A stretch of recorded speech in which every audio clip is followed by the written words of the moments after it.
Alors, bonsoir à tous. Vous comprendrez, dans les circonstances, très heureux et très content de vous savoir parmi nous, même si, bien sûr, on va manquer votre présence et comme on a l'habitude à tous les mois maintenant. Mais bon, l'an 2020 oblige et l'ère du temps oblige. Dès le début de toute cette aventure de pandémie de la COVID-19, j'ai parlé à Joanne et on s'est dit, il faut absolument trouver un moyen. On ne peut pas laisser tomber nos gens. C'est trop important de se voir, de les voir, de pouvoir partager avec les endeuillés.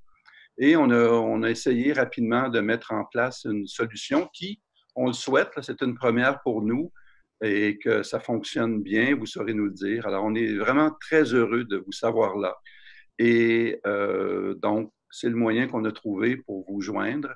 Et je vous dis d'emblée que ce sera, on l'imagine, dans les prochains mois, en tout cas jusqu'en juin, en ce qui nous concerne, la façon là, de vous contacter. Alors, un chaleureux merci et on est très heureux. Merci beaucoup d'emblée à Joanne qui a partagé l'idée d'abord et était tout à fait d'accord de vous joindre de cette façon-là.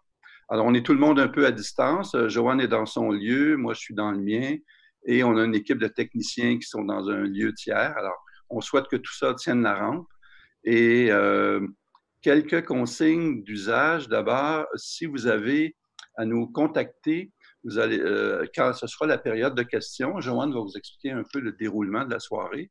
Vous le faites, vous devriez voir à gauche de votre écran, il y a une section pour clavardage ou chat selon dans quelle version vous vous trouvez. Alors, vous pourrez vous servir de ça pour poser des questions. Donc, et à la période de questions, moi, je essaierai de transmettre là, dans le bon ordre là, quelques questions ou l'ensemble, selon le nombre que nous recevrons, là, que je transmettrai à Joanne et qui pourra être guidée de cette façon-là. J'en profite aussi pour vous faire quelques annonces. Je pense qu'ils sont, enfin, pour nous, on est très heureux de les faire parce on vous annonce d'emblée qu'on va continuer, on va persister avec nos soirées sur le deuil. Ça nous apparaît, encore une fois, très important et qui plus est, dans les conditions actuelles, nous qui vivons au jour le jour au cimetière, les gens qui ne peuvent pas vivre de rituels, c'est très difficile. Et je pense que s'il y a un moment où on doit être là, ben, c'est bien maintenant. Alors, je vous annonce tout de suite que les deux prochaines rencontres sur le deuil, soit celle du 4 mai et du 1er juin, se fera aussi de la même façon. Donc, vous pourrez vous brancher de la même façon que ce soir. Vous pouvez conserver le lien si jamais vous pouvez. Sinon, ce sera toujours annoncé. Le lien entre nous maintenant, c'est notre site Web et vous aurez le lien pour le branchement qui sera toujours le même que ce soir. Donc, ce sera à 19h pour ce qui est du 4. Ce soir, on devait avoir le docteur Patrick Vinet, mais on a préféré, pour la première de cette nouvelle ère, de ce premier genre de contact web, de vous présenter plutôt une soirée avec Joanne de Montigny, bien sûr, et monsieur le docteur Vinet sera avec nous et a accepté d'y être à la prochaine, donc le 4 mai. Et le titre de sa présentation, ce sera La fin de vie des malades dans le contexte actuel de la COVID-19. Donc, et le 1er juin, on aura le plaisir de recevoir Mme Sophie Chartrand, que peut-être plusieurs d'entre vous connaissent, qui est travailleuse sociale et qui nous offrira une réflexion avec des questions, bien sûr, des réponses. À qui, le titre sera À qui parler quand tout le monde est débordé. Alors, vous voyez que c'est très en lien avec la période dans laquelle on vit maintenant. Qui aurait dit un mois quand on s'est vu en février qu'on serait rendu là? Mais bon, on s'ajuste et on est content que vous le fassiez aussi. Et aussi une grande nouvelle, et ça c'est important, Joanne a accepté d'être avec nous, d'être avec vous d'une autre façon. Alors, à compter de la mi-avril, donc probablement à compter du 21, ce ne sera pas de façon directe, ce ne sera pas en live, mais il y aura une capsule hebdomadaire, probablement, ou aux 2 semaines de Joanne, qui sera enregistrée et déposée sur notre site Web. Donc, encore une fois, le site Web, rsfa.ca, c'est vraiment le lien jusqu'à nouvel ordre entre vous, entre nous. Et donc, on aura accès à ces clips-là et on vous fournira à ce moment-là un numéro, une adresse, pardon, courriel direct où vous pourrez poser des questions, bien sûr, en différé. Et à la séance suivante, Joanne pourra vous répondre et amener d'autres pistes de réflexion sur les questions qui auront été posées suite à ça. Alors, écoutez, sans plus tarder, je vais maintenant céder la parole à Joanne et je vous souhaite une très bonne rencontre. Merci encore d'être là. Alors, Joanne, je te cède la parole. Merci. Alors, bonsoir tout le monde, à ceux et celles qui viennent de se brancher avec nous. La connexion est bonne et je la veux ainsi pour la soirée. C'est vraiment un plaisir pour moi, malgré les circonstances actuelles, d'être en lien avec vous par ce moyen-là. Je tiens donc à remercier M. Alain Chartier, le directeur du Repos Saint-François d'Assise, ainsi que son associée Élise Briand, qui sont au fond les grands Manitou pour que cette soirée-là ait lieu. Alors, je les remercie du fond du cœur. Eh bien, j'ai envie de vous saluer par la main, puisque on n'arrive pas à se saluer de plus près, mais je voudrais vraiment m'approcher de vous, être avec vous ce soir, et on va vraiment parler ensemble, réfléchir ensemble, agir ensemble. Et je commence par vous saluer, donc, avec beaucoup d'émotion. Et je salue aussi les personnes qui sont présentement en deuil d'un proche sous différentes circonstances qu'ils ont perdu par la mort de façon tragique ou prévue et à qui nous réitérons l'expression de nos condoléances. Vous êtes peut-être un habitué de nos soirées sur le deuil, alors que d'autres se joignent à nous pour la première fois. Je tiens à rendre cette rencontre virtuelle aussi vraie, aussi réconfortante et, je l'espère, aidante que lorsque nous avions encore récemment la chance de nous côtoyer en personne, de nous serrer la main, de nous soutenir du regard, comme j'aimerais le faire présentement. Ce soir, nous parviendrons à nous rapprocher au-delà de cette apparente distance en prêtant l'oreille et en perçant l'écran grâce à vos questions qui suivront ma présentation. Peut-être que parmi notre auditoire, certaines personnes vivent présentement le deuil d'un proche mort de la COVID-19.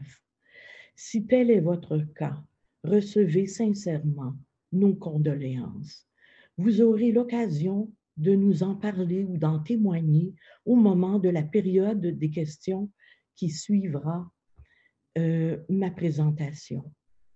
Mes pensées s'adressent aussi aux proches qui ont un membre de leur famille présentement hospitalisé ou vivant seul dans une résidence. Cet être qui vous est cher est isolé, confiné à sa chambre, et vous ne pouvez pas lui rendre visite à cause de la COVID-19. Nous lisons à chaque jour des témoignages de personnes nous exprimant la détresse que soulève la nécessaire distanciation physique. Il est vrai que le lien électronique, l'appel téléphonique, le mot d'amour de votre part que lui lira un membre du personnel soignant, le signe de la main ou le baiser à travers une fenêtre close. Bref, toutes ces méthodes réinventées viennent à peine compenser l'absence de votre présence au chevet de l'être cher. Mais dites-vous que la puissance d'un virus invisible n'a d'égal que la puissance de votre amour indéfectible que pourra ressentir le très proche même au loin. L'être humain n'est jamais préparé à vivre une catastrophe, d'autant plus quand celle-ci perdure des semaines et des mois, d'autant plus aussi quand la situation affecte le monde entier. Nous sommes présentement des témoins impuissants face au nombre de cercueils alignés, côte à côte, ces défunts qui, par exemple, en Italie et en Espagne, sont privés de funérailles, de sépultures et de rassemblements de personnes en quête de chaleur humaine.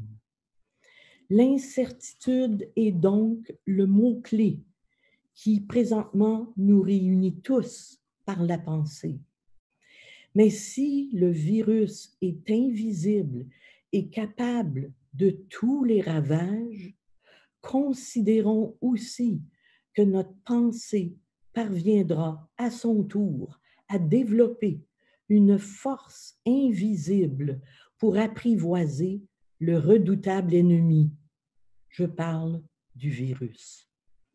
Mais encore plus concrètement, toutes les recommandations émises actuellement et par, par les experts autant que par le Premier ministre nous donnent les munitions indispensables pour protéger la vie.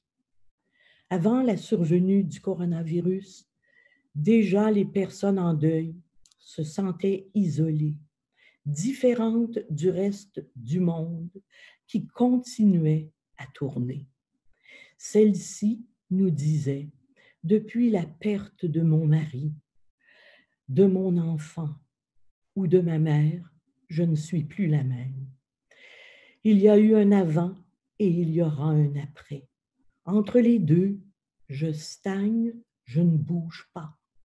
Je me sens très seule, déstabilisée, en manque et en quête de sens.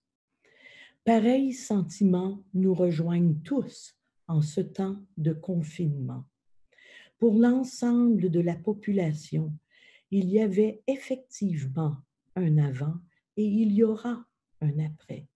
En attendant, le Québec, comme ailleurs, est sur pause. Personne ne bouge. Les gens sont désorganisés par le changement brutal et nous cherchons tous à survivre le mieux possible au cœur de la crise. Ce malheur aura peut-être l'effet, souhaitons-le, de nous rapprocher et d'élargir notre propension à l'empathie, à l'altruisme, à l'écoute, à l'entraide, à l'humilité, à l'espérance. L'espérance d'un monde qui devra se rebâtir après avoir été démoli. Cette reconstruction ne fait pas partie des premières étapes du deuil. Elle n'est qu'une vague perspective à l'horizon. D'ici là, nous sommes conviés à développer notre potentiel individuel tel que nos talents peut-être encore peu exploités. Toute tragédie fait appel à notre créativité, à notre inventivité. Pour se remettre au monde autrement, nous devons insérer quelques bons moments durant la journée, qu'il s'agisse de lecture, de musique, de courtes promenades, en respectant bien sûr les consignes de prévention, ou peut-être aussi la création d'un journal dans lequel vous pourrez écrire des faits inédits suivis de vos émotions que vous mettrez sur papier et dont on se rappellera toujours. La ville est silencieuse. Seuls les enfants bougent, reprennent leurs jeux, leurs écrans, leurs chants et leurs danses. Les enfants seront toujours les défenseurs de la vie. Ils nous incitent à dessiner avec eux, à leur expliquer ce qui se passe autour d'eux. Ils ont besoin d'être sécurisés, comme l'avait si bien illustré le film « La vie est belle ». La vita è bella. Un film qui évoque la relation entre un père et un jeune fils, son jeune fils, dans une scène où le jeu et l'humour apaisent le drame d'une guerre en cours. Toutefois, et contrairement à la COVID-19, l'ennemi à l'époque leur était visible. Récemment, j'ai écrit un texte sur la gratitude.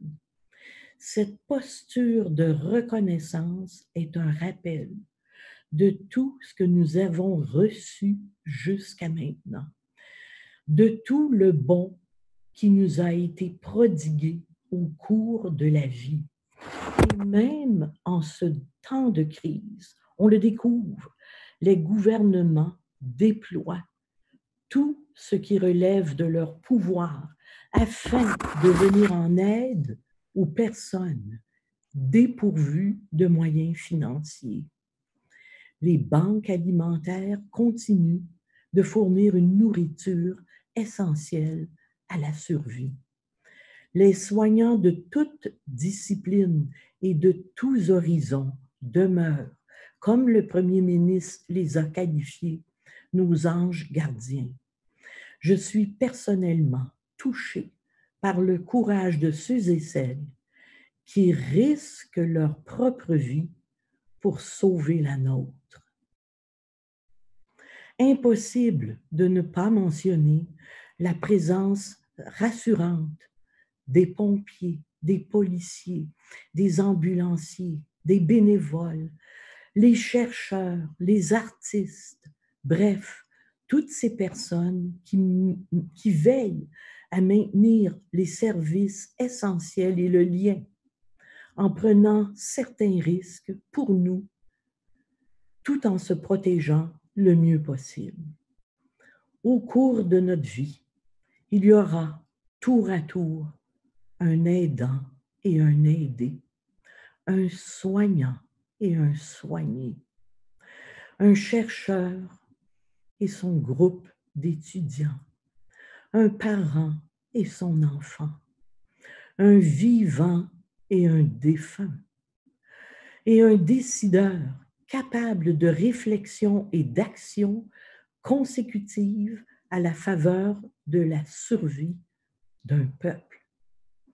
Occasionnellement, nous serons grands et forts devant l'adversité, tandis que certains drames, au contraire, nous plongeront dans un sentiment d'insécurité.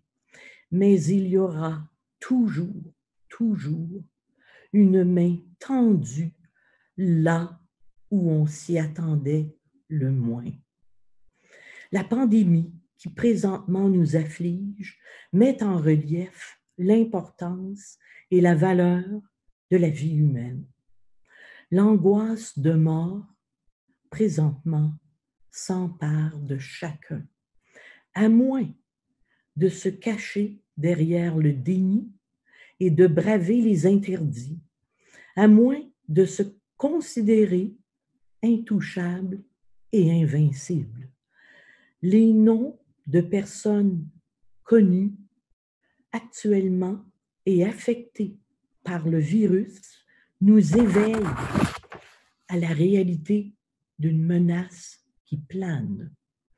Chaque personne qui porte un prénom,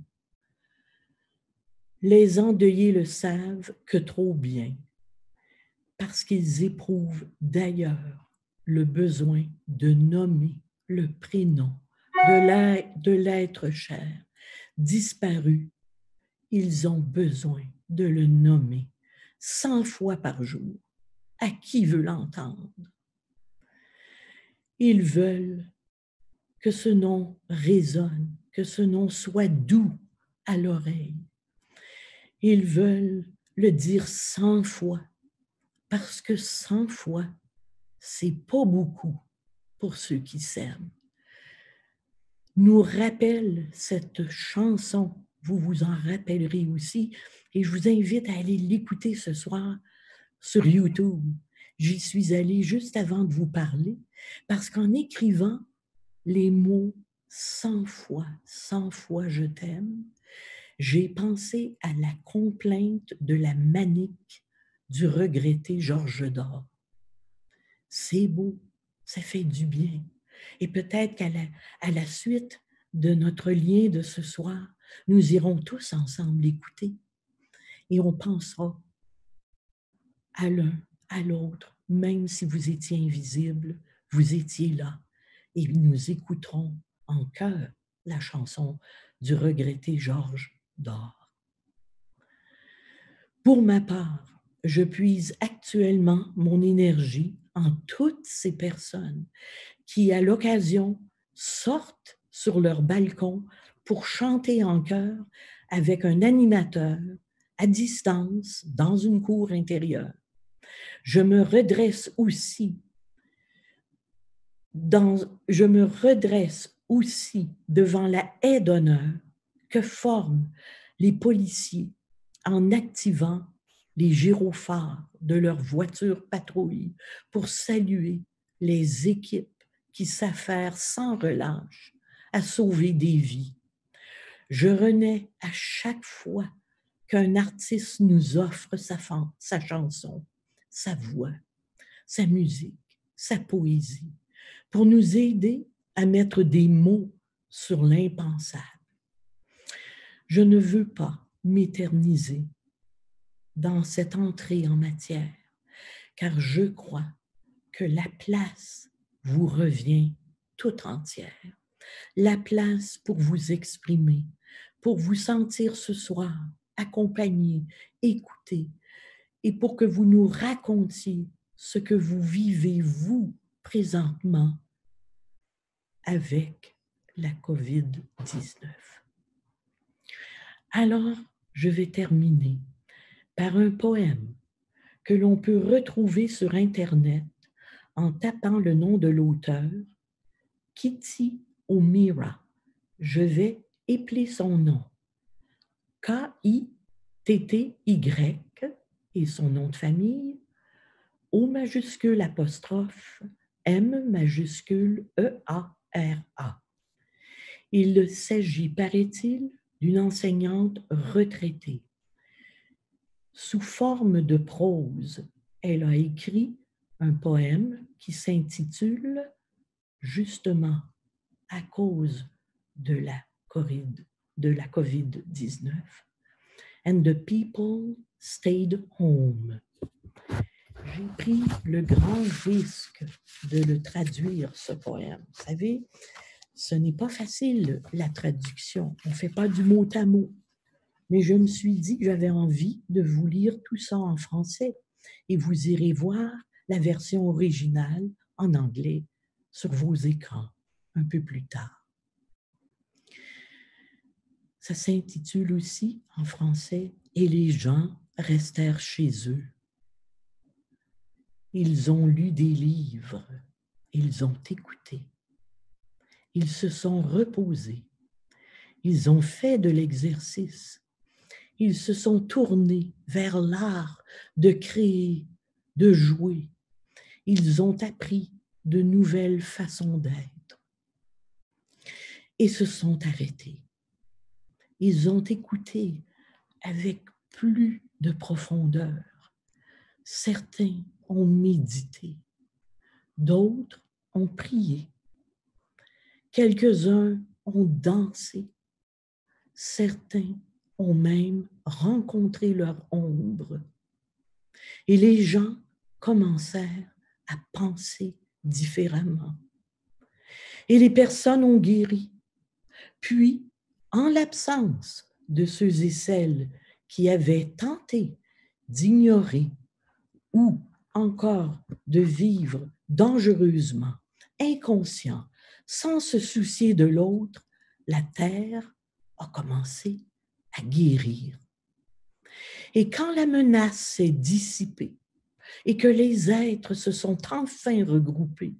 Ils ont pleuré leur mort, ils ont vécu leur chagrin, ils ont fait de nouveaux choix, ils ont rêvé à d'autres représentations, à d'autres images. Ils ont créé de nouvelles façons de vivre et de guérir la terre, tout comme ils venaient à leur tour de guérir. Voilà, je vous laisse sans vous quitter sur ce beau poème. Je vous remercie de votre écoute patiente et maintenant, j'ai hâte de vous entendre. La parole est à vous. Peut-être avez-vous commencé à m'adresser des questions par le biais du chat et je vais essayer de vous répondre de mon mieux. Ne vous gênez pas, nous sommes tous ensemble et pour cette première fois, parlons-nous autrement qu'en personne, mais nous sommes quand même reliés par le cœur. Je vous écoute. Est-ce que nous avons une première question? On n'a pas encore de questions, Joanne, mais moi, j'en aurais une. On a beaucoup de gens qui s'adressent à nous, bien sûr, dans le cadre de nos fonctions au repos Saint-François d'Assise, et les gens ne peuvent plus vraiment vivre les rituels comme ils souhaitent. Souvent, le salon funéraire est escamoté ou simplement reporté. Ici, quand les gens se présentent pour venir conduire leur conjoint, leur conjointe, leurs proches, on limite à 2 personnes pour des raisons de sécurité et d'importance de conserver notre équipe qui offre des services essentiels en santé. Enfin, c'est tout un bouleversement pour les gens qui vivent un deuil. Alors, c'est quoi ta réaction par rapport à ça? Comment vois-tu qu'est-ce qu'on pourrait donner comme conseil à ces gens-là pour essayer de passer au travers ces moments difficiles qui l'est d'autant plus à cause de ce décès-là en temps de COVID? Oui, la question est importante et puis je dirais d'abord que j'ai beaucoup de peine avec eux parce que c'est sûr qu'un rituel nous permet toujours de nous rassembler et de saluer le mort et finalement de rentrer chez soi et de pouvoir dire qu'on a fait quelque chose pour la dépouille. On est obligé d'inventer de nouveaux rituels. Je crois que nous allons y arriver.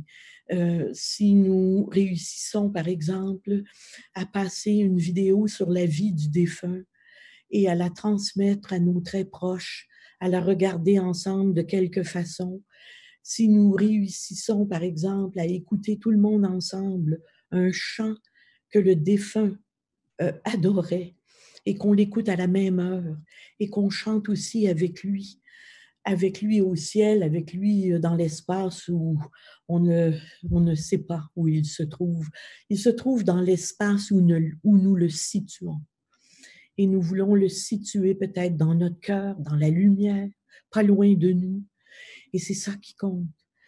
Et entre nous, les vivants, on réinvente une façon de se dire à quel point une vie a été importante, la sienne, à quel point il a fait la différence sur la terre. Est-ce que nous allons écrire un mot et le lire par une réunion de famille sur la vidéo?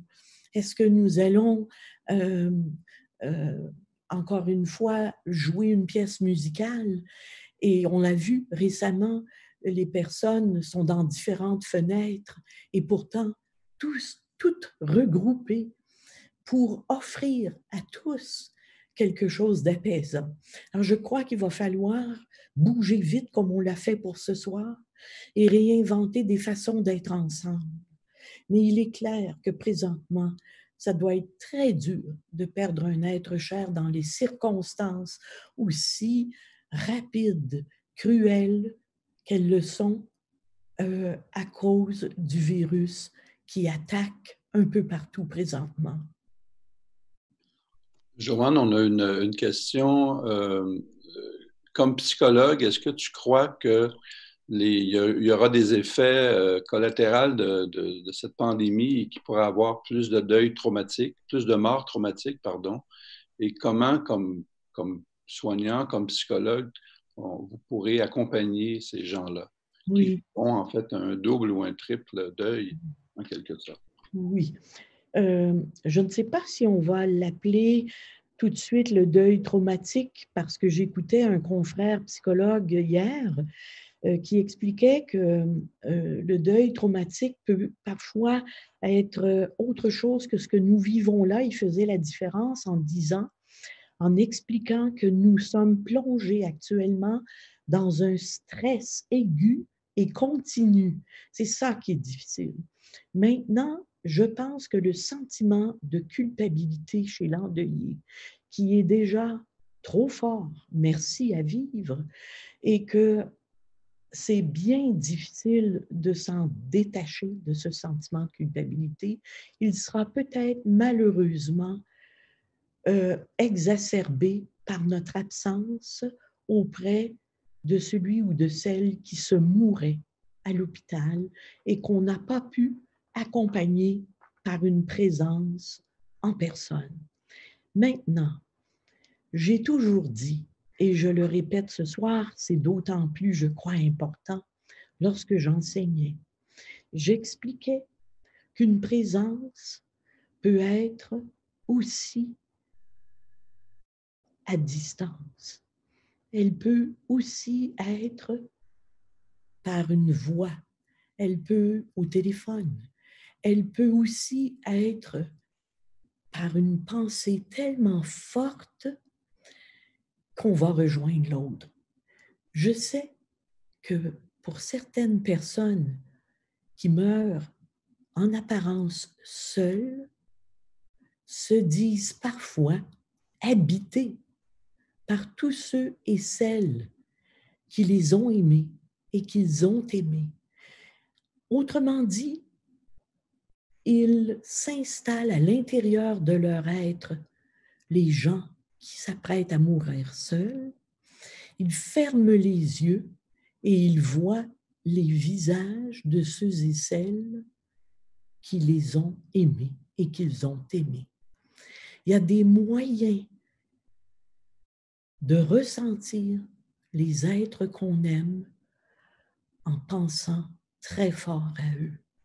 De cela, j'en suis persuadée. C'est sûr que ce n'est pas comme une vraie présence, une présence radicale auprès d'eux, à leur chevet.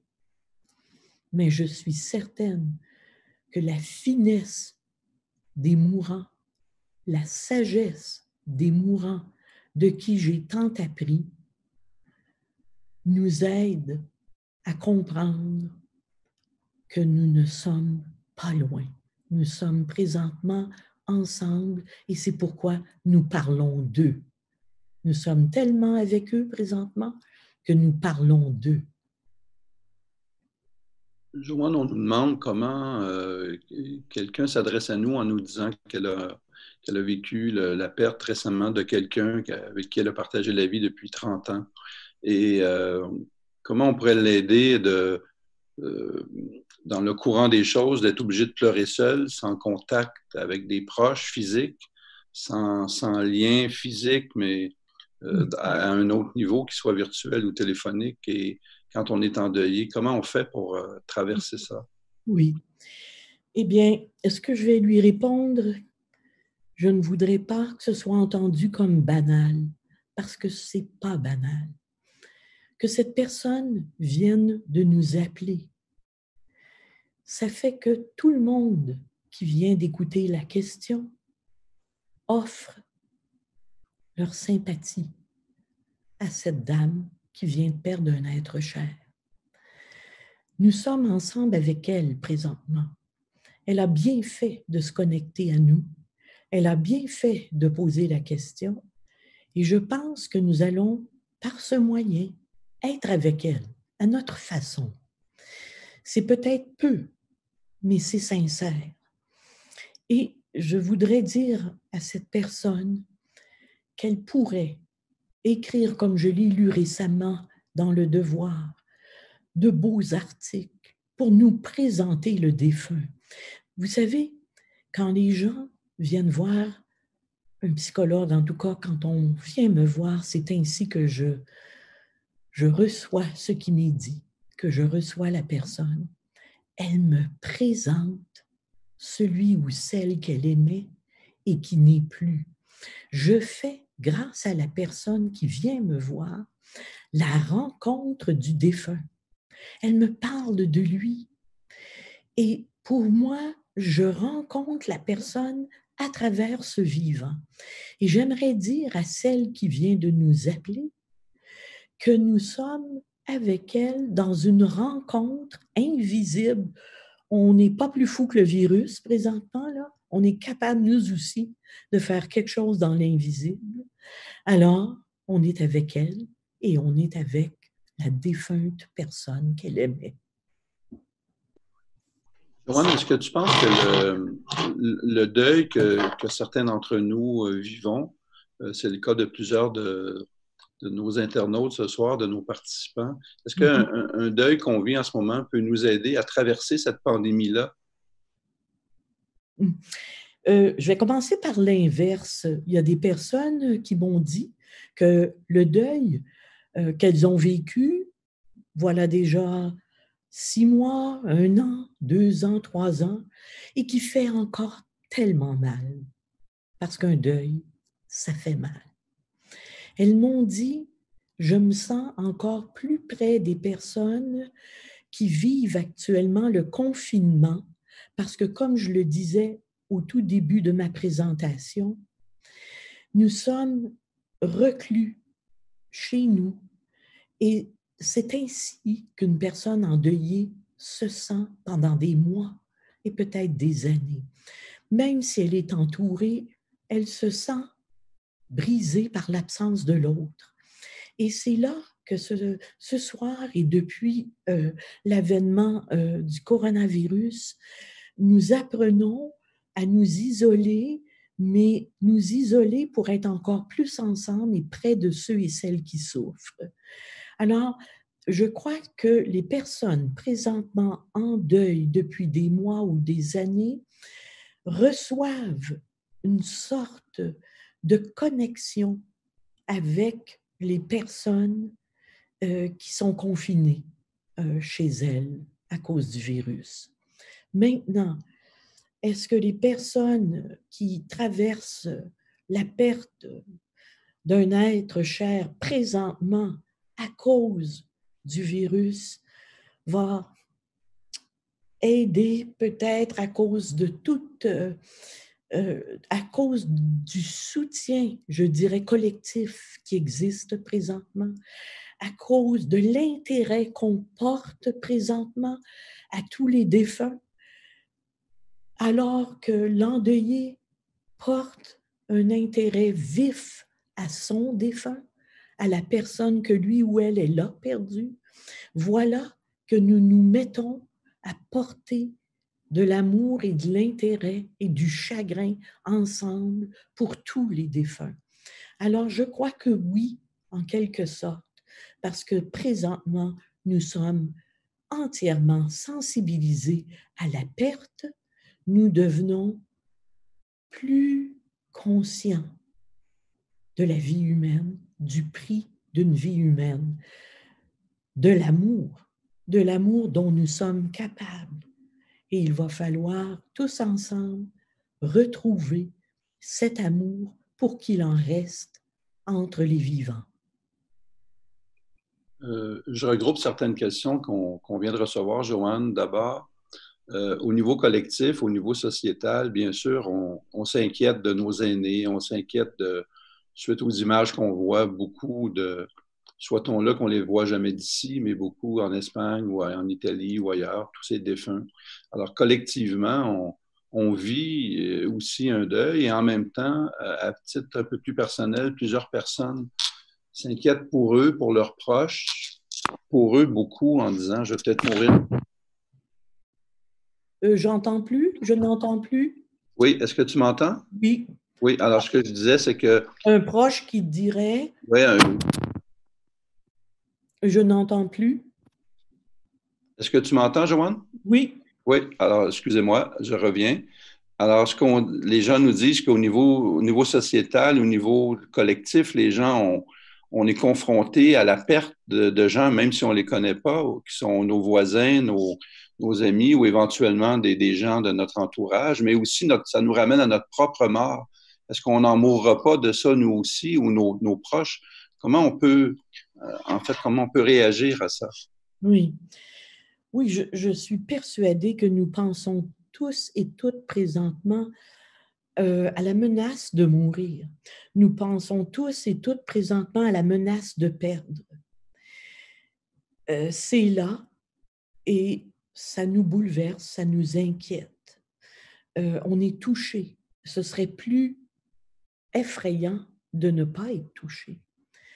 C'est parce qu'on aime que ça nous touche. C'est parce qu'on tient à la vie que ça nous touche. C'est parce qu'on tient à nos proches que ça nous touche. Que faire? Que faire sinon qu'espérer? Espérer quoi? Comme dirait Bobin, j'espère. Qu'est-ce que j'espère? Je ne sais pas, mais j'espère. Je crois qu'on n'a pas les moyens de ne pas espérer présentement.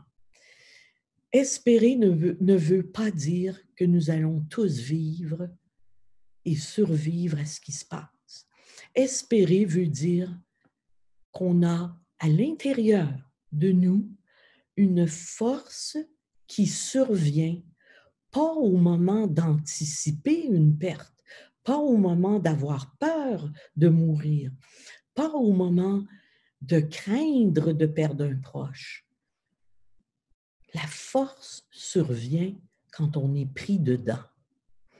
Quand on est pris dans une épreuve, quand on est vraiment dedans, il y a, je vous le jure, un ressort invisible qui se manifeste, une toute petite lumière, une toute petite, comment dire, un noyau, comme l'explique si bien Christiane Singer, un noyau dur que personne et que rien ne peut détruire, une force qui résiste jusqu'au dernier moment, une force de vivre, une force d'aimer, la force de mourir comme la force de survivre. C'est presque la même force à un moment donné. Quand on a autant de peine, c'est aussi dur survivre que mourir. Mais les gens, présentement, je vais emprunter la phrase de Georges Bernanos, meurent pour nous, devant nous et avant nous. Et puisque ces gens meurent pour nous, devant nous et avant nous, nous trouverons la force de vivre après eux et pour eux. C'est la même force. Nous allons puiser nos forces chez les êtres qui sont présentement en train de mourir et qui nous laissent un legs que nous devrons développer ici, de notre côté.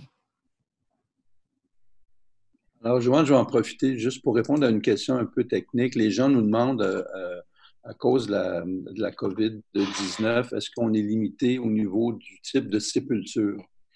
Alors, je vous dirais que malheureusement, oui, on a des directives très sévères là, de la santé publique qui nous dictent que dans le cas de la COVID, on ne peut que crématiser les défunts ou les inhumer en terre. On ne peut pas les déposer dans des mausolées, dans des amphis ou des cryptes en mausolées. Et les défunts ne peuvent être, il ne peut pas avoir de thanatopraxie, donc il ne peut pas y avoir d'exposition du défunt. Donc, oui, malheureusement, les endeuillés sont limités en ce qui concerne les choix et le mode de sépulture. Maintenant, une question, en fait, c'est une remarque. On a eu deux commentaires en ce sens-là. Les gens nous disent que le confinement qui nous est imposé, pour certains endeuillés, ça les aide à entrer en contact et à se remettre dans leur deuil et ça semble être bénéfique pour eux. Je ne sais pas si c'est le cas pour tout le monde, bien sûr. Comment toi vois-tu ça? Je ne sais pas. Je pense que l'être humain a toutes sortes de potentiel à un moment donné pour faire face à l'impossible, pour faire face à des directives qui sont hors de notre contrôle. Il faut le voir comme des mesures extrêmes de protection. Il faut le voir, encore une fois, comme le dernier cadeau que le défunt nous laisse avant de partir, le cadeau d'être capable de partir seul ou de partir, et encore une fois, je dis seul, mais habité par ceux et celles qui l'ont aimé. C'est difficile de voir qu'on n'est pas capable de vivre les rituels comme on les connaît, même si nous avions déjà justement passé à de nouveaux rituels, à la réinvention de rituels qui sont respectueux et qui marquent le départ de l'être cher. C'est très dur, mais je crois qu'on doit se servir maintenant de notre intellect pour saisir qu'on n'a pas le choix. Vous savez, des fois, ça passe par la compréhension et d'autres fois, ça passe par l'information ou par l'émotion. Nous avons besoin de tout présentement.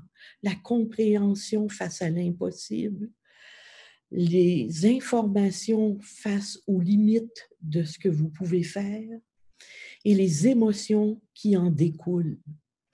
On en aura pour longtemps à écrire ce que ça a fait vivre, à chanter ce que tout ça a fait vivre, à composer des pièces de théâtre pour dire que la fiction était devenue réalité. On va faire plein de choses par la suite, je crois, pour récupérer tout ce qui n'aura pas pu être fait. Pensons à ceux qui ne trouvent jamais les corps quand il arrive des catastrophes et que dans un tsunami, on ne retrouve pas la personne qui est décédée ou sous l'écrasement d'un building ne reste que des poussières. Pensons à ces personnes qui ont inventé des manières de célébrer les défunts, les disparus, avec leurs photos, avec leurs noms, avec différentes façons. Alors, c'est sûr que ça nous demande beaucoup, beaucoup, beaucoup de maturité émotionnelle présentement. C'est pas simple. Il faut vraiment se serrer les coudes, s'entraider et appeler les amis avec qui on peut parler. Et quand c'est trop dur, consulter les psychologues qui présentement offrent des services pour plusieurs par télétravail, par télépsychothérapie, par téléphone. N'hésitez pas à parler à quelqu'un qui va pouvoir vous aider dans le marasme actuel. Joanne, on a une participante avec nous qui nous dit qu'elle vient de perdre un deuxième frère en 2 ans, donc de façon très rapprochée. Et c'est un moment assez difficile parce que la mère est isolée et bon, elle doit se concentrer à survivre. Là, je reprends ses paroles et par comment essayer de se connecter dans le noyau familial dans une épreuve comme celle-là. Mm-hmm. Je ne sais pas si ça peut aider en invitant la famille et cette personne qui nous parle présentement à écouter ensemble demain, peut-être, si ça vaut la peine pour vous, ce que nous sommes en train de faire. Ce sera enregistré et déposé sur le site web du Repos Saint-François d'Assise. Je le pense, n'est-ce pas, Alain? Oui, ça sera déposé assez rapidement. Est-ce que ça le sera demain? On le souhaite, mais assez rapidement, dès qu'on obtient la banque d'images et de sons de ce soir, on va le déposer sur notre site web, effectivement.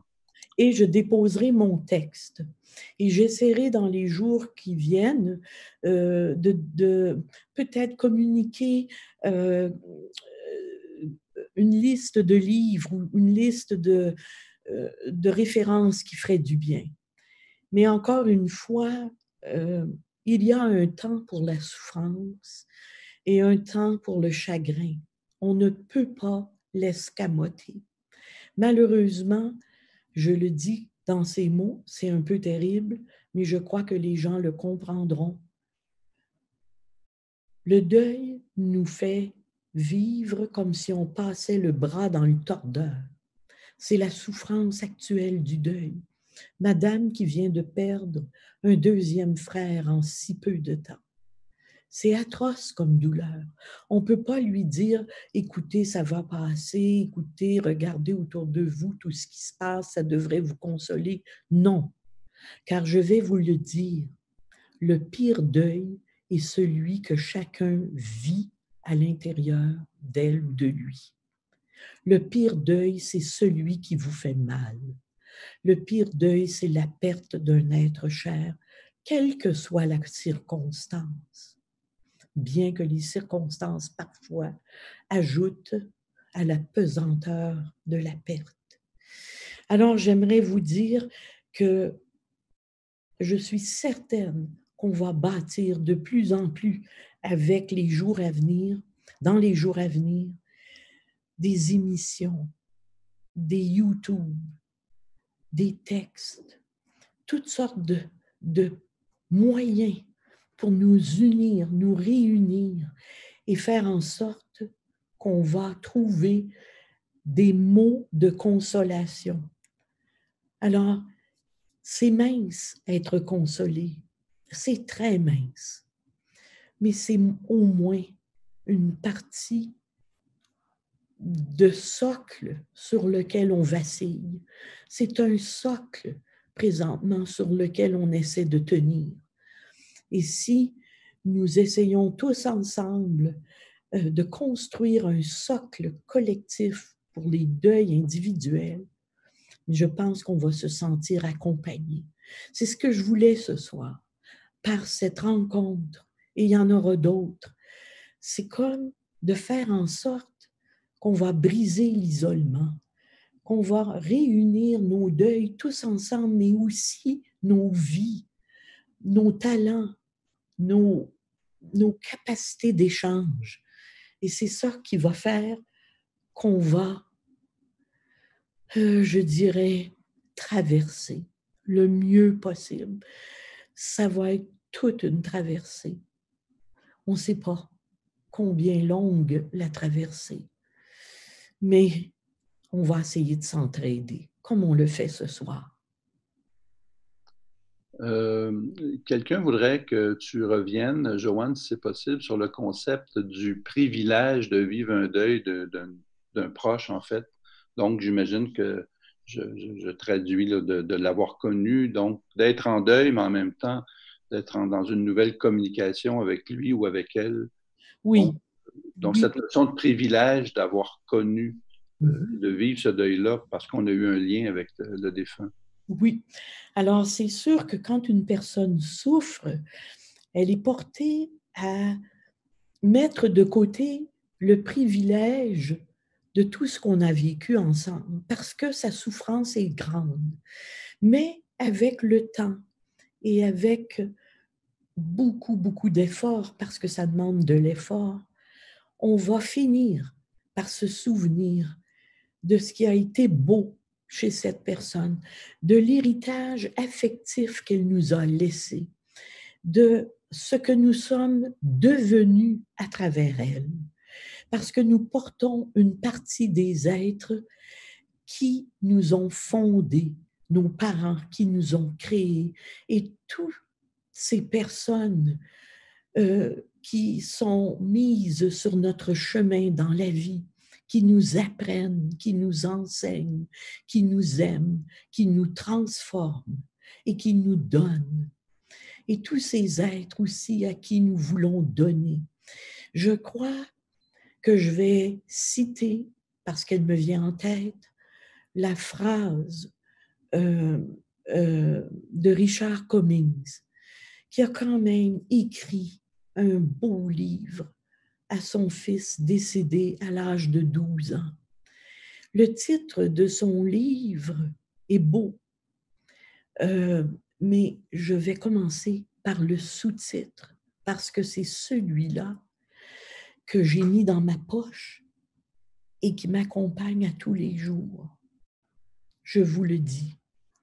Ensemble, écoutons sa phrase. Ce que j'ai appris de toi me permet maintenant de vivre sans toi.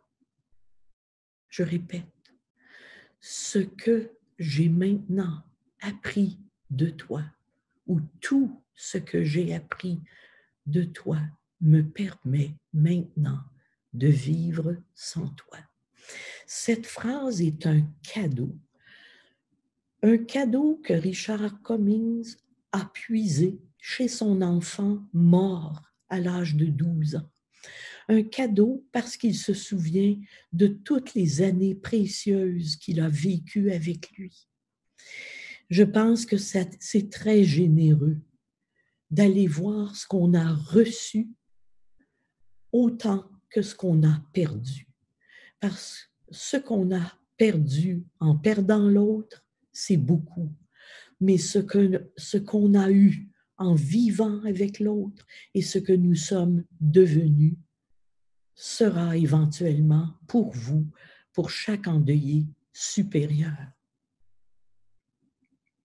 Maintenant, Joanne, on revient sur un sujet qu'on a effleuré un peu plus tôt, ce que les gens nous demandent. Bien sûr, j'expliquais tout à l'heure qu'avec la COVID, malheureusement, les rituels sont limités, mais aussi, disons qu'en ces temps de COVID, les gens qui ne décèdent pas nécessairement de cette maladie-là, mais pour eux aussi, tout est un peu bousculé dans les rituels et les possibilités de voir le défunt, etc. Donc, est-ce que la non-présence de défunts et ou de rituels très limités comment on peut faire pour traverser ça quand on vit un deuil? Est-ce que ça ajoute un élément et est-ce qu'il y a une façon positive, s'il y en a une, de voir? Mm-hmm. Oui, ça ajoute un élément. Je le disais, je crois, un peu plus tôt. Ça ajoute un élément. Mais nous sommes obligés, pour un bout de temps, de devenir grands. Parce que quand on perd un être cher, on est tout petit. On est tout petit. On a peur, on régresse, on est insécurisé par cette perte-là. Alors, c'est sûr que le fait de ne pas pouvoir être là une dernière fois, lui dire adieu dans des cérémonies bien orchestrées, bien soutenues, c'est sûr que c'est dur. Mais vous savez, il y a plusieurs façons qu'il faut réinventer pour nous dire adieu. J'ai déjà vu même des personnes à l'hôpital quand j'accompagnais les malades en soins palliatifs. Une fois que le malade était mort sur son lit, les proches étaient dans la chambre et disaient, même si tu es mort, je te parle. Je te parle et je vais toujours m'adresser à toi, par la pensée ou par la parole. Je vais m'adresser à toi, je m'adresse à toi. On peut écrire ce soir une lettre à cette personne à qui on ne peut pas offrir une présence à cause nous-mêmes, si on est malade, à cause de cette terrible COVID-19. On peut lui expliquer dans nos mots, tu le sais bien que si je le pouvais, je t'aurais organisé des funérailles dignes de ta personne.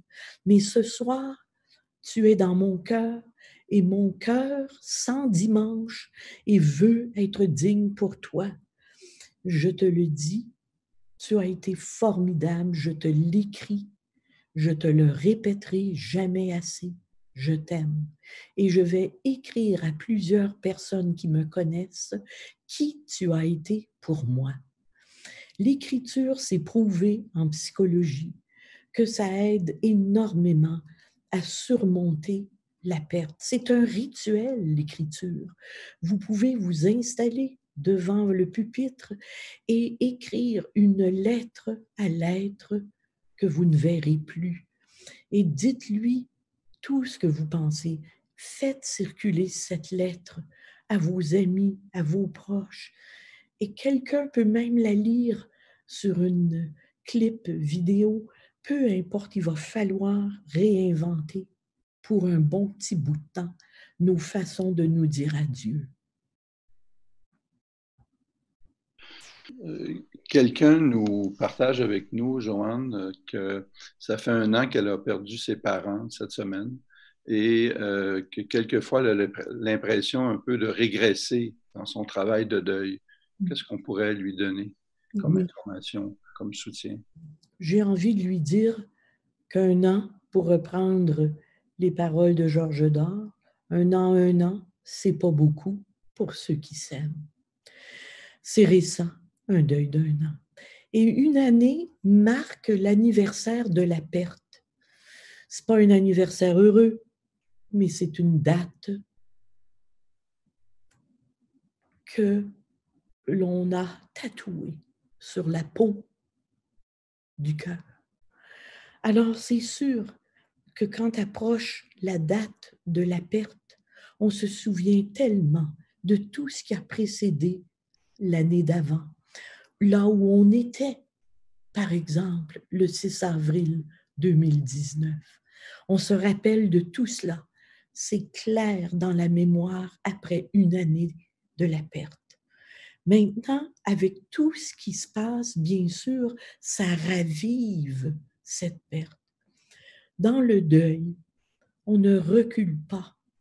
C'est comme un pas en avant, 2 pas en arrière, 3 pas en avant, un pas en arrière.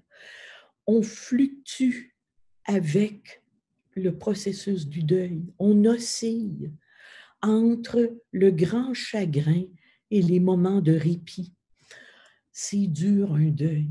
Ça fait mal, mais la blessure va finir par être moins aiguë. Il faut voir ça comme une brûlure. Au début, juste quelqu'un qui nous approche, la peau fait mal. Alors, le manque d'une personne chère fait mal dans notre chair. Et après, comme pour le brûler, à force de greffer sa peau avec le temps qui n'arrange pas toujours les choses, mais le temps qui passe, le temps qui épaissit un petit peu la peau qui était devenue trop fine, transparente. Alors, avec le temps, on a moins mal. Et je vais citer aussi la belle phrase de ma consoeur que plusieurs ont écoutée à la télé ou à la radio dans les derniers jours à cause de la situation actuelle. Comment le dire pour bien la paraphraser?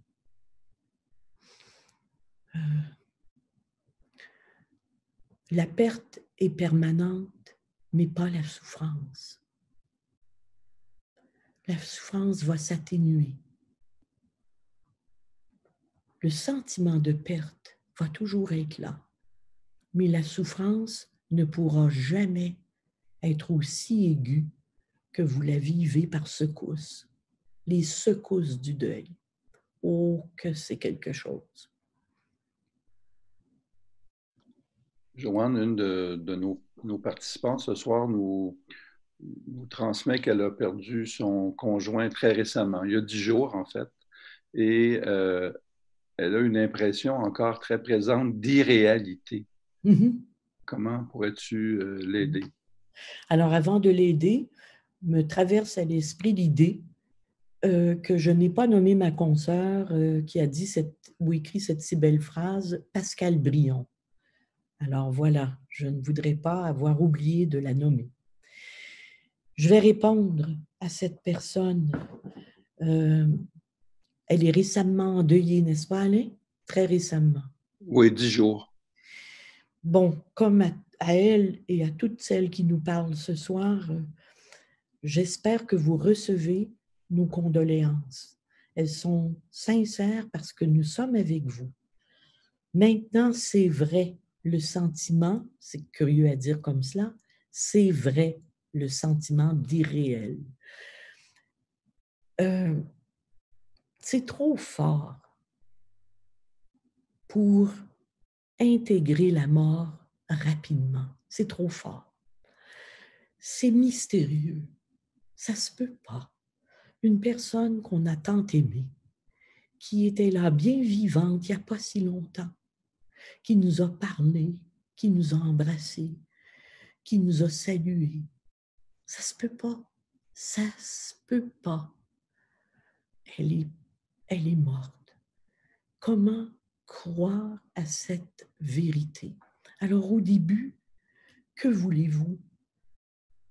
On n'est pas capable de s'installer dans cette cruelle réalité.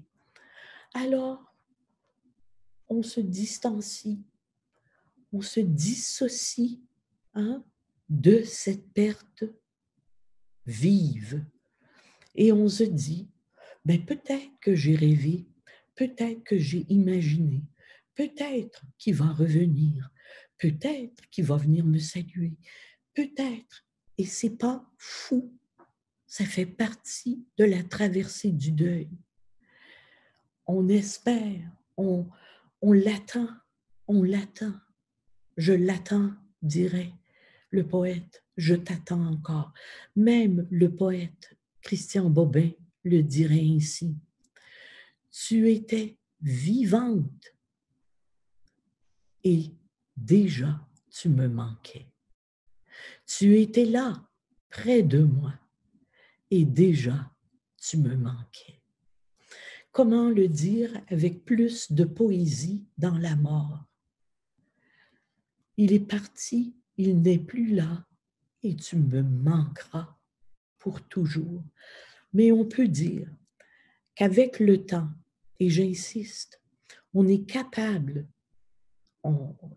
la littérature le démontre, l'expérience clinique en fait foi, avec le temps, la personne en deuil aura la capacité de réintégrer non pas le défunt en elle, mais le lien préexistant, le lien que les deux avaient bâti ensemble. Cela ne meurt pas. Ce lien est là, présent en chacun. Ce que l'autre a déposé en vous toute sa vie, par ses qualités, par sa nature, par son amour, la mort ne peut pas vous arracher ça. Elle vous arrache sa présence physique. Mais vous avez des petites nouvelles pour la mort. Un jour, vous allez réintégrer le lien et vous vous sentirez habité par ce défunt. Quelqu'un qui perd son père, qui est jeune, le père lui manque, mais un jour, il va pouvoir retrouver son père autrement, par la pensée, par tout l'amour qu'ils ont développé ensemble. Encore une chance s'ils ont connu l'amour, parce qu'il faut aussi penser aux êtres présentement qui ont perdu des êtres chers alors que la relation n'était pas bonne, alors que la relation était cruelle. Le décès survient dans des circonstances épouvantables de suicide ou de querelles qui mènent à la mort soudaine, subite. C'est épouvantable. Si on s'est laissé avec des mots durs avant le départ de l'un et la survie de l'autre, c'est sûr que c'est plus difficile. Mais encore là, il faut se rappeler qu'on peut écrire et dire « J'aurais voulu te dire autrement les derniers mots que j'ai verbalisés avant ta mort. Je ne savais pas que tu allais mourir. Comme je voudrais les réparer, ces mots-là. Permets-moi de te les redire autrement. » Et dites-lui à cette personne, après sa mort, que vous aimeriez lui parler autrement que toutes les secondes qui ont précédé sa mort. Vous étiez peut-être ailleurs, Vous ne pensiez pas qu'elle était pour mourir. Vous êtes parti le matin, vous vous étiez chicané et le soir, la personne meurt. C'est dur, ça. Parce que vous le savez, quand vous vous chicanez avec quelqu'un que vous aimez, le soir même, vous allez l'appeler peut-être et vous allez dire « Pardonne-moi, ce matin, j'étais énervée, oublie ce que je t'ai dit et surtout n'oublie pas que je t'aime. » Donc, il faut le faire de façon posthume en écrivant une lettre. Joanne, en ce qui concerne la situation de confinement dans laquelle on est tous placés en ce moment, quelqu'un nous explique qu'avoir perdu son conjoint il y a peu de temps, donc 2 ans à peu près, et que de se retrouver confiné avec sa fille dans la même maison, mais sans l'autre, sans le conjoint, c'est extrêmement difficile. Comment tu pourrais réagir à ça? Alors, elle a raison. Je le répète, on ne peut pas, comment dire, esquiver la souffrance qui nous habite. On ne peut pas en faire fi. Elle est là. Il faut juste savoir, et c'est terrible ce que je vais vous dire, j'en ferai pas l'éloge de la souffrance. Jamais je ferai l'éloge de la souffrance. Mais je veux vous dire que nous sommes tous capables de vivre de la souffrance. Encore une fois, parce qu'elle ne sera pas permanente, cette souffrance, le disait encore ma consoeur que je vous nommais il y a quelques minutes. Donc, il faut savoir que ça va passer, la souffrance aiguë. Mais une souffrance va et vient, et comme le disait Boris Cyrulnik, la souffrance, c'est un tricot avec la joie profonde. Vous voyez un peu le geste que je fais. Des fois, on est porté à mettre la souffrance, la solitude, le manque de cette personne dont la personne vient de nous parler. Elle est avec sa fille et ils sont de ce côté-là dans le manque. De ce côté-là, il y a les souvenirs, les photos du défunt, la vie d'avant. Alors, ils vivent ça un peu séparés. Là, je suis dans le manque. Demain, peut-être serai-je dans une joie profonde de tout ce qu'il m'a apporté, de tout ce qu'il a apporté à sa fille aussi. Moi, je vous demande de faire l'exercice suivant. Vous rapprochez le manque, la souffrance, de la joie profonde qui habite au tréfonds.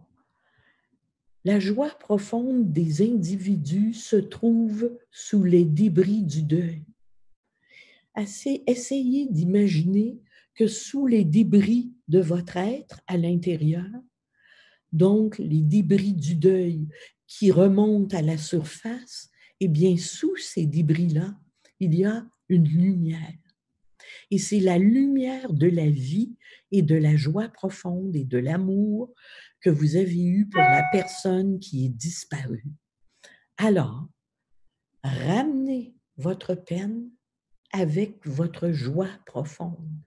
Découvrez que vous pouvez tout porter à la fois. On ne peut pas vivre intensément de la vie est belle. La vie est douce, on se repose. Par ailleurs, si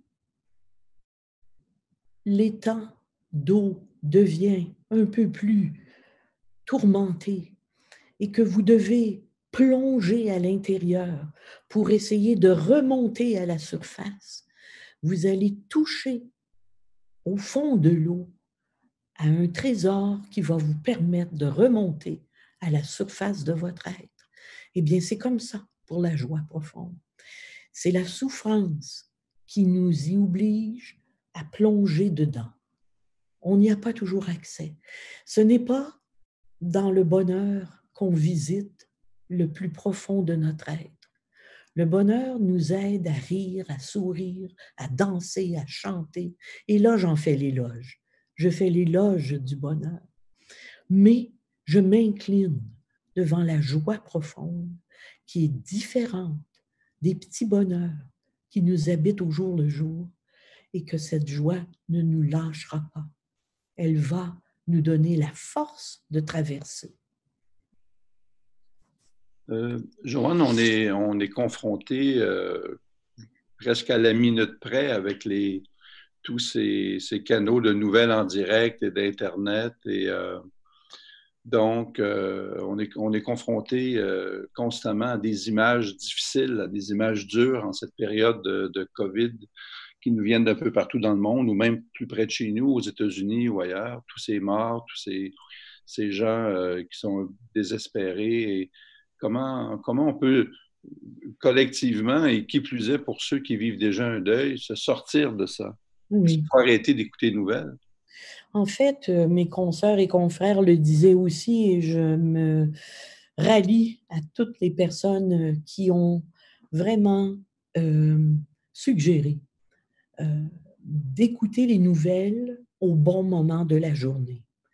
Ces nouvelles-là, on est habitué maintenant de les écouter à 13 heures, peut-être à 11h20 le matin pour le Canada et à 13 heures pour le Québec, avec un trio exceptionnel d'être expert en santé ou expert en politique qu'il faut maintenant rebâtir pour essayer de survivre, des gens qui veulent aider actuellement les Québécois. C'est à la fois de vraies nouvelles et en même temps, il y a des brins d'espoir dans ce qu'on est prêt à nous offrir présentement. Alors, la réponse courte, c'est il faut limiter notre temps d'écoute devant les nouvelles qui sont présentées du matin au soir. Cela dit, je ne veux pas faire la leçon à personne parce que moi-même, je m'y colle pendant plusieurs heures. J'ai besoin de savoir, j'ai besoin, c'est personnel, et il faut savoir ce que chacun de nous est capable de supporter, d'entendre en termes de disponibilité d'écoute et de présence à des images et à des annonces qui sont tristes. C'est peut-être parce que, comme psychologue, j'ai entendu, reçu, accueilli et porté, et je porte encore la tristesse de ceux qui sont venus et qui viennent se confier à moi. Cette tristesse ne m'accable pas. Au contraire, elle me rapproche de l'être humain. C'est un peu ce que ça fait pour moi, les nouvelles présentement. Mais je ne veux pas que vous pensiez que ça fait ça à tous. Nous sommes différents. Alors, vous avez le droit de choisir les moments où vous pourrez écouter les nouvelles, vous tenir à jour, car c'est important de savoir, c'est important de voir. Vous savez, j'ai vu quelque chose aux nouvelles tantôt qui était très malheureux. Je l'ai vu bien vite. Oh, je n'ai pas aimé voir, mais c'est une réalité. J'ai vu un jeune homme, je ne sais pas s'il faisait un selfie, mais il avait une commande à sa main, une commande, vous savez, à la fenêtre d'un restaurant où on fait la commande des aliments. Et il crachait sur la commande devant tous ceux qui pouvaient le voir faire. C'est épouvantable. Ça, on n'a pas besoin de voir ça. Mais en même temps, je me dis, comme d'autres le disent présentement, on va voir le pire et le meilleur. On va voir le beau et le laid. On va voir l'affreux et l'extraordinaire.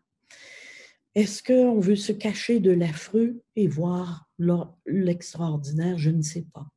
Personnellement, je dois me convaincre à chaque fois que ça existe, que des gens vont faire des bêtises comme celle-là dans un moment où on a besoin de tendresse, de délicatesse, de bienveillance et de faire attention à l'autre.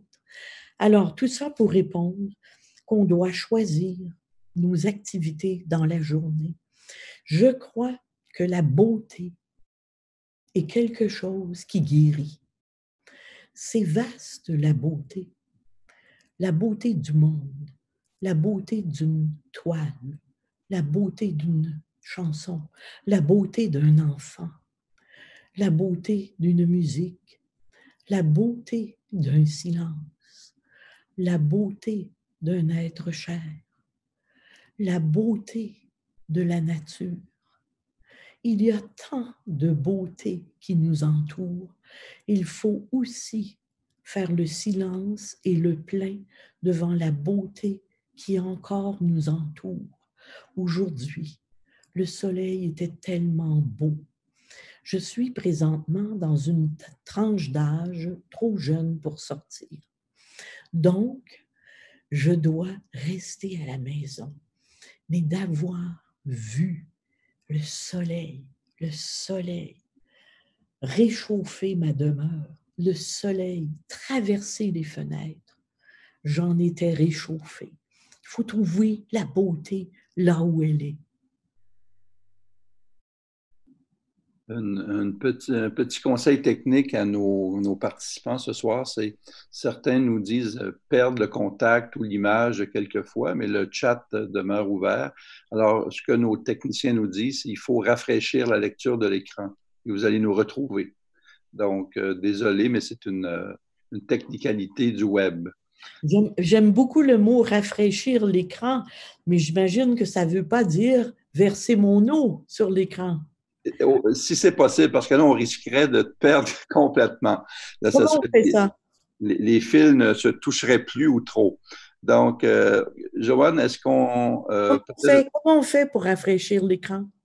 Ben, c'est une bonne question. Je vais demander à notre technicien peut-être de vous le faire apparaître, de vous mettre un mot dans le chat, vous pourrez le suivre. Il saura sûrement vous le dire mieux que moi. Je pense que la plupart ont réussi à le faire ouais. avant. Ouais, en principe, on se rend compte que à peu près tout le monde a réussi à revenir, là, ceux qui avaient perdu le fil. Peut-être qu'après un certain temps, ça part, mais tout revient. Alors, ça nous rassure. Et peut-être un autre point, Joanne, comment on va sortir de tout ça? Bon, surtout les gens qui sont endeuillés, une période difficile, on va finir par finir un jour de cette pandémie. On va retrouver un peu, je pense pas qu'on retrouve ce où on était avant, mais on va retrouver une vie différente. Un peu, on peut faire un parallèle peut-être avec le deuil. Qu'en penses-tu? Absolument qu'on peut faire le parallèle. Absolument. C'est pour ça que ce soir, je trouvais extraordinaire que les personnes qui sont en deuil depuis quelque temps, avant l'arrivée de la COVID-19, eh bien, ces personnes-là, en quelque sorte, nous ont déjà montré un peu le chemin. Moi, les personnes qui viennent me parler et qui ont vécu un deuil récent, elles me montrent le chemin. Elles m'ouvrent le chemin à leur peine, à leur isolement, à leur sentiment d'être en dehors du monde, à leur sentiment que rien ne sera plus jamais pareil, à leur conviction que l'être demeurera irremplaçable, celui ou celle qui est parti. C'est vrai. L'être qui est parti sera irremplaçable. Mais viendra et viendront d'autres personnes autour s'installer à côté de l'être que vous aimez et qui a priorité dans votre cœur. Je crois que nous devrons être infiniment patients, croire que nous irons mieux un jour, mais que ça risque d'être plus long qu'on l'avait imaginé. On ne le sait pas. Les choses peuvent bouger vite parce que je pense présentement aux chercheurs qui travaillent tellement fort pour nous aider à trouver un moyen, un vaccin, un médicament pour réduire tout ce qui se passe présentement comme terrible situation de mort ou de graves conditions physiques chez les personnes. Je crois qu'on va s'en sortir, bien sûr.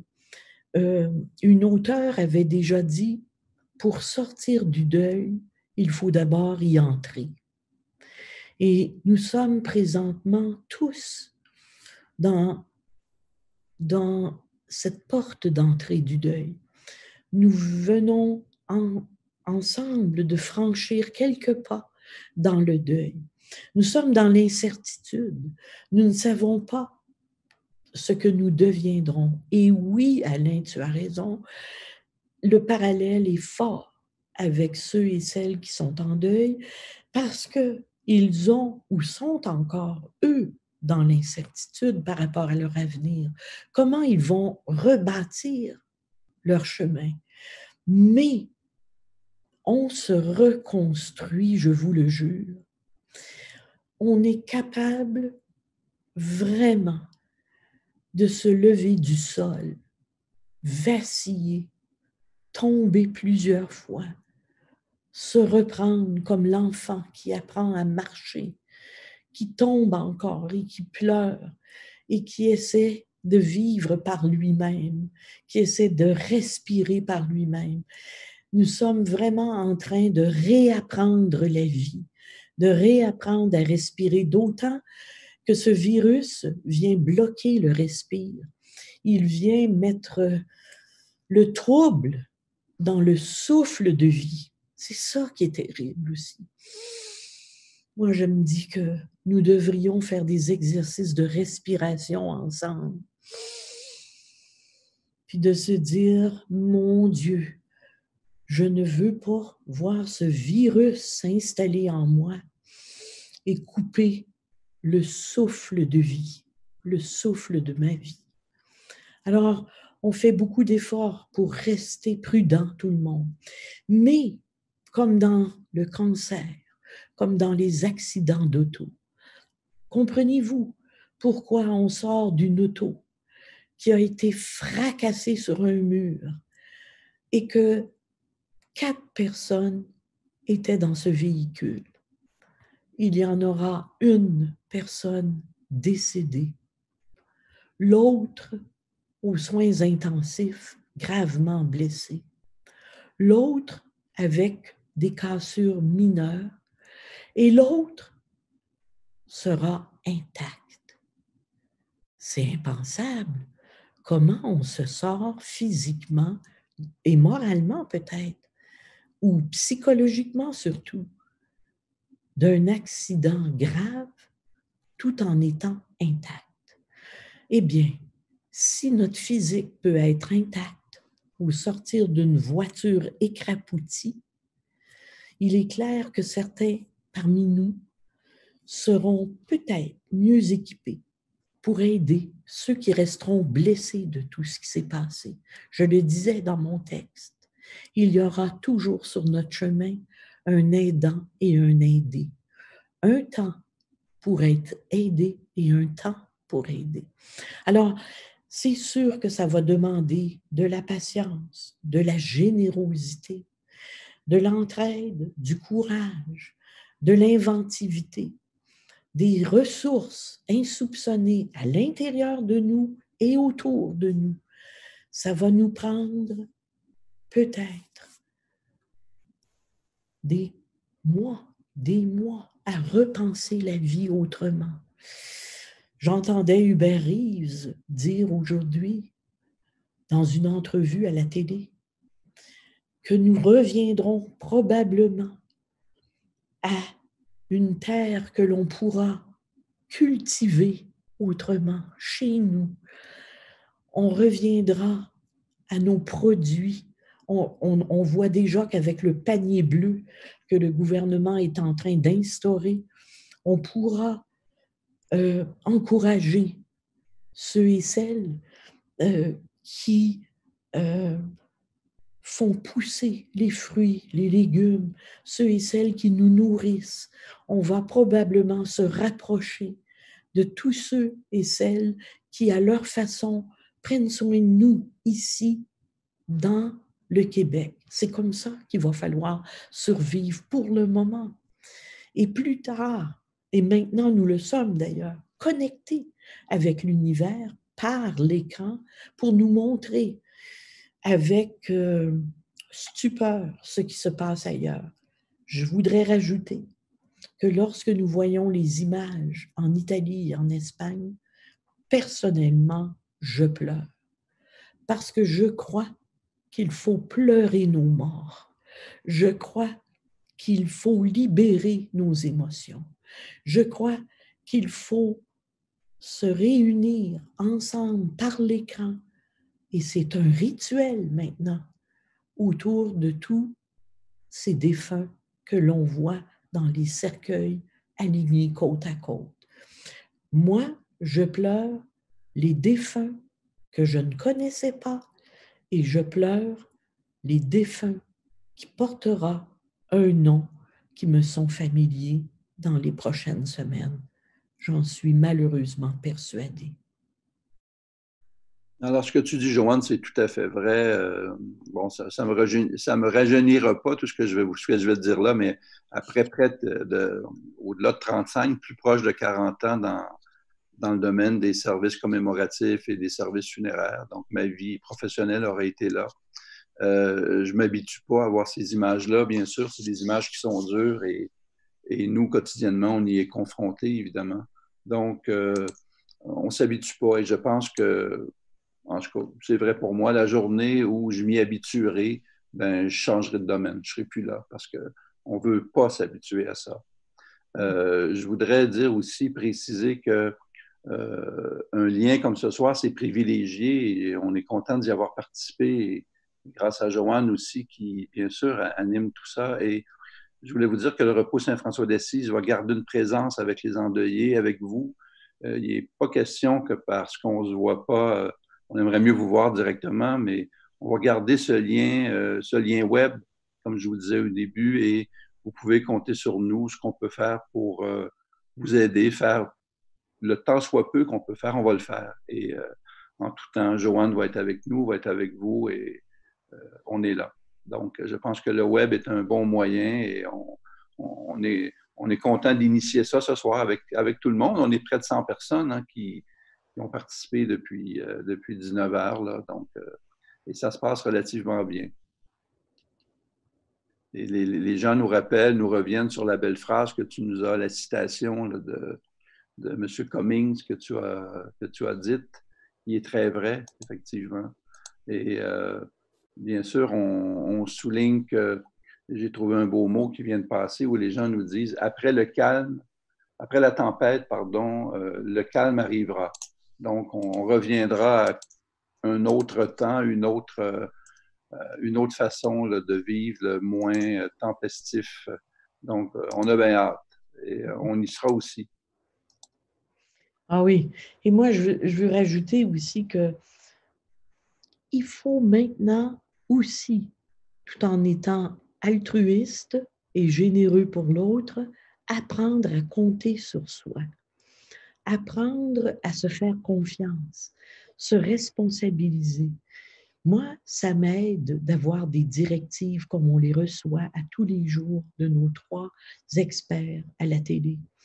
Je pense que c'est un cadeau qu'ils nous font en nous offrant les meilleures informations et les plus récentes qui soient à chaque jour pour, comme des bons parents, au fond, nous encadrer dans une vie qui est complètement déstabilisée. Vous êtes à la maison. La maison, c'est le lieu que nous avons choisi. La maison, c'est un lieu qui, par principe, nous enveloppe, nous protège, nous réunit avec les personnes qu'on aime. Et si on est seul, si on vit seul, eh bien, peut-être que plus que jamais, on se sent moins seul, on se sent en lien avec toutes les personnes qui viennent à bout de se connecter à différents moyens, que ce soit par la télé, par le téléphone, par l'Internet, par le courrier qui fonctionne encore et qui nous est livré, euh, par les promenades à distance, mais qui font encore tant de bien. Tout ça, euh, ça nous apporte quand même, euh, alors qu'on pourrait être en danger, on pourrait être dehors, euh, sous une menace visible qui nous bombarde. Alors que là, on essaie de fuir un peu le virus en se cachant de lui, en essayant de l'éviter, en essayant au mieux, hein, de s'en protéger et au pire, d'en guérir. Et au pire encore, peut-être d'en mourir, mais je le dis encore, je le répète, je le sens ici, présentement. Il y a beaucoup de monde qui meurt pour nous dire qu'on est encore là, pour nous dire qu'on doit faire tout en sorte pour protéger notre vie et pour se rendre compte de sa préciosité, se rendre compte qu'on peut apaiser la souffrance par différents moyens qui nous entourent. On pourrait être prise. Vous comme moi, je suis certaine, vous pensez à des gens qui ont été pris en otage, des gens qui ont reçu des tortures, des mauvais traitements. C'était dur, ils ont survécu à cela. Alors nous, on ne peut pas dire que nous sommes sous la torture, mais nous sommes en confinement. Ce n'est pas pour réduire ce que vous vivez, c'est pour dire qu'à travers le malheur, il faut aller chercher les petites chances qui sont encore là pour nous. Joanne, avant de peut-être de te céder la parole pour les mots de la fin, je voudrais inviter les gens qui voudraient, jusqu'à la prochaine fois, communiquer avec nous, avec toi. On a mis à l'écran l'adresse courriel, donc c'est info@rsfa, comme repos saint-françois-d'assise.ca. Vous pourrez aussi retrouver, si vous allez sur le site web du repos Saint-François d'Assise, vous allez retrouver là, tous les détails. Alors, pour ma part, je cède la parole à Joanne pour le mot de la fin et j'aimerais quand même dire à chacun, prenez soin de vous, prenez soin de vos proches, écoutez les consignes surtout. On nous le répète depuis plusieurs jours, mais c'est important. Et surtout, si vous avez près de vous des personnes, des voisins, des amis ou des gens avec qui vous n'avez pas parlé depuis longtemps, qui sont seuls, et si vous pouvez au moins, ne serait-ce que de les appeler, ou peut-être des fois on peut donner un petit coup de main, ben, soyons solidaires, et je pense que si on l'est tous, on s'en sortira. Enfin, j'en suis convaincu. Alors, merci à vous tous, et je cède les derniers mots, les dernières minutes à Joanne. Merci encore, Alain. Et quand vous irez sur le site, vous verrez qu'il y a un onglet Info deuil. Hein? C'est là, présentement, que vous pourrez repérer plusieurs informations si vous êtes un endeuillé ou affecté par le deuil des autres ou le vôtre. Alors, les mots de la fin, mon Dieu, comment dire? Je vais laisser parler mon cœur pour me sentir vraiment, vraiment avec vous avant de vous quitter. D'abord, je vous remercie d'avoir été là.